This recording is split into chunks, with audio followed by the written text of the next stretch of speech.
Watoto wa mama, msubiri tu kidogo, episode ya kufuata iko tayari. Hapa karibuni na kuja taratibu,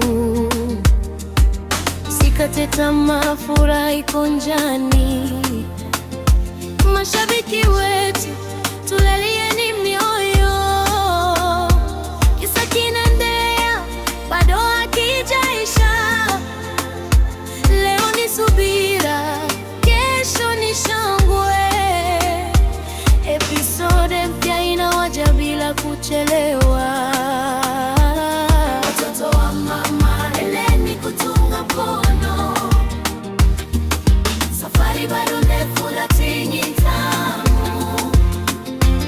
Hapa karibuni, tayari kabisa, episode ya kufuata iko mlangoni.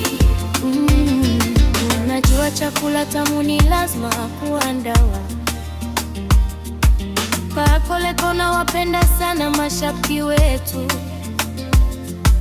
Najua chakula tamu ni lazima